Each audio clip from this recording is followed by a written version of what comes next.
Hello, friends, and welcome back to Stories About Entitled People. Let's start our video with a story where a new boss thinks he can pull a fast one, only to find out he's in way over his head. Hand over all my tasks so you can get rid of me? Okay. A few years back, I was the IT contracts and supplier manager at a large company. Been there 25 plus years and had a lot of corporate knowledge, having worked in multiple roles over that time. Also was very well paid due to length of tenure and experience at the company. A new a-hole boss gets hired and proceeds to get rid of people he doesn't like and hires his buddies into various roles. The workplace culture took a nosedive pretty quickly. I knew my time was limited as I wasn't in his inner circle.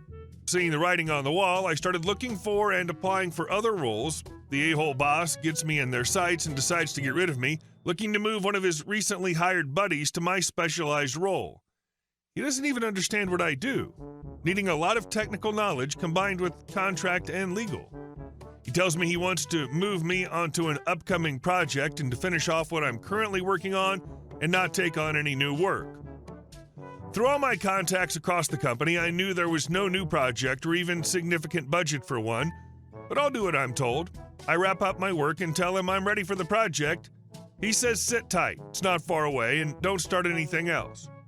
So I sit at my desk, applying for other jobs and waiting. One of the jobs I applied for comes through and get an offer on a Friday morning. That same afternoon, the a-hole boss comes around and says the project isn't happening, and as you have nothing else on your plate, we'll have to let you go. Yahtzee!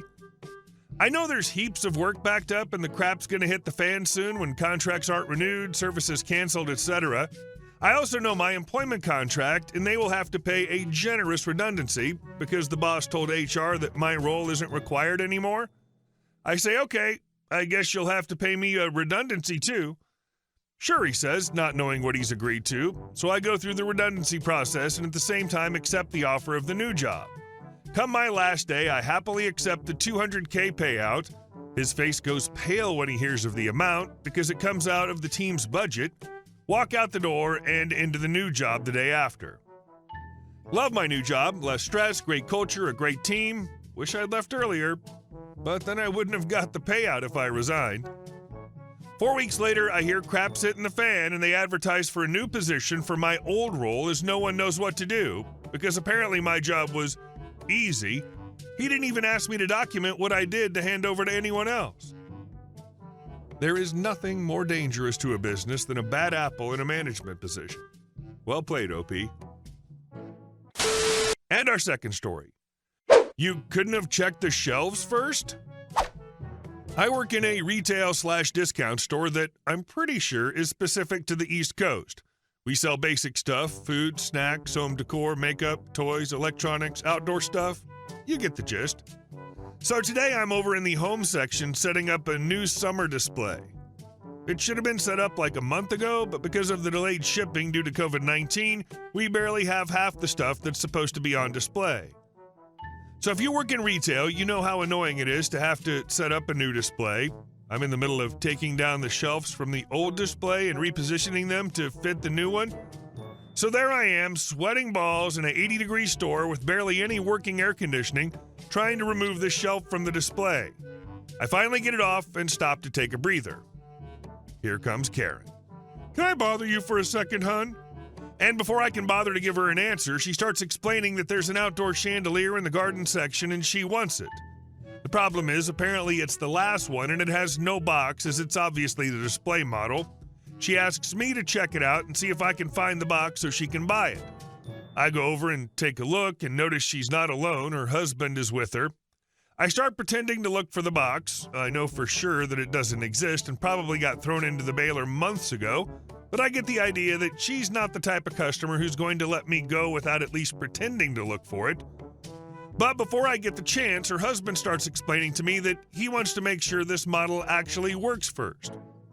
It has no battery, so I call one of my managers, because she's my friend, and ask her to help me out.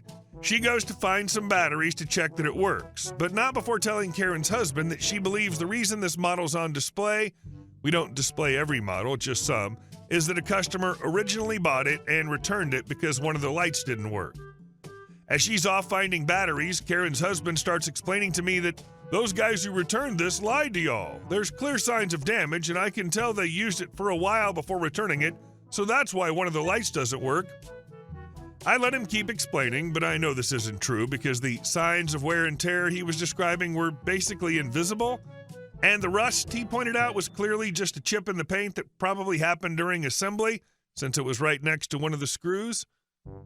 At this point, the whole ordeal has already taken up about 20 minutes of my time. My manager returns with the batteries, and lo and behold, the light doesn't work, just like every one of us could have predicted.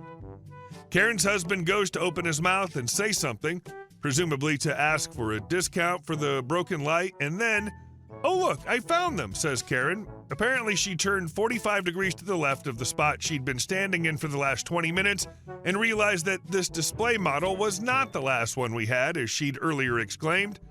In fact, there's an entire shelf of them right next to her the whole damn time. They were absolutely fishing for a discount, hence their extreme pickiness about the rust and wear and tear. And our next story. Crazy neighbor is harassing me and ruining my property. I purchased my house last year for $160,000 using an FHA loan with a DAP loan for $15,000. It has its problems, I won't pretend it's perfect at all, but I've made it homey and honestly think I could be happy here for the next 5 years. It was never meant to be my forever home, just a starter one to build equity and live without roommates.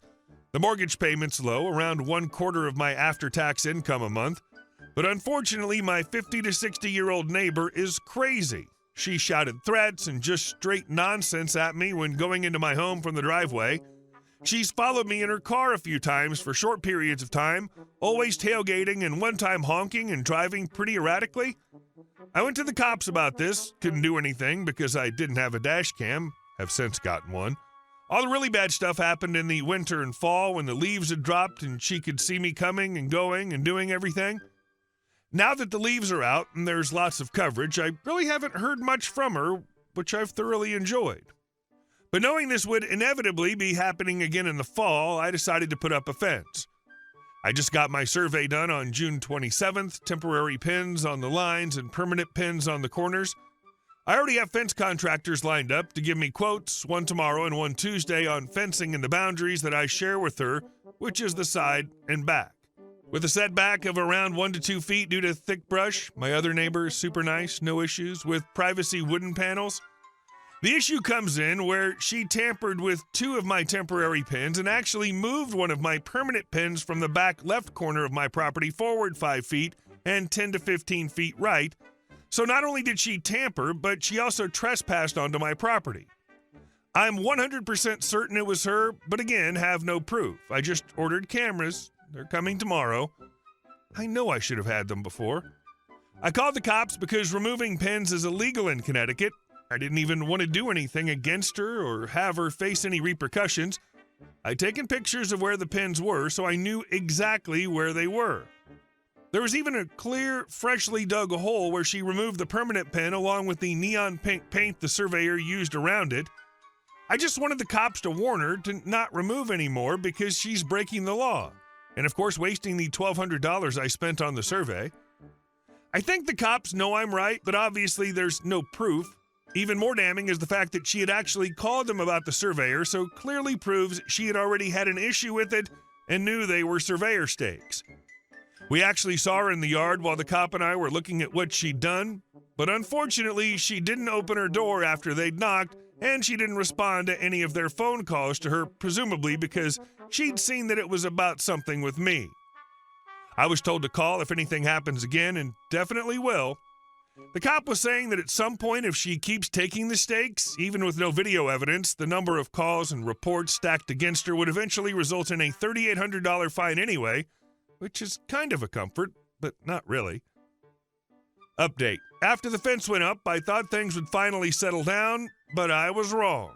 A few days later, I came home to find my neighbor standing on the other side of the fence, glaring at me through the tiny gaps between the wooden slats. She was muttering to herself, her face twisted in anger. My heart raced, but I kept my cool, pretending not to notice her as I unloaded groceries from my car. That night, just as I was about to drift off to sleep, I heard a loud banging noise coming from the backyard. I jumped out of bed and checked the security cameras. Sure enough, there she was, trying to tear down the fence with a crowbar. Adrenaline surged through me as I called the police, my hands trembling. By the time the cops arrived, she had vanished into the shadows, but the damage was done. 2 panels were nearly ripped off, and I was furious. This was my home, and I was done playing nice. The next morning, I filed a restraining order and had the fence repaired with reinforced steel supports. If she wanted a war, she was going to get one. A few days later, the cop showed up at my door with some unexpected news. My neighbor had been arrested for violating the restraining order and was being taken in for psychiatric evaluation. Apparently, her behavior had escalated and she'd been harassing other neighbors too. Her family was notified and they decided it was best for her to move into an assisted living facility where she could get the help she needed. And our last story. It's not a swimming pool. Not mine, but my dad's. R.I.P. Subplot. He passed away 4 years ago at the age of 64. Like his father, grandfather, and great-grandfather, all down the paternal line, all firstborn sons, all of different things. When I get to 64, I might start crapping bricks. Many years ago, it became law that all swimming pools needed to be fenced separately. The fact we lived in a fully fenced property with a gate was not enough. The swimming pool needed its own fence. Dad ignored the rule as we didn't really use the pool anymore, approximately 30 feet long and 10 feet wide and 6 feet deep in the shape of a kidney.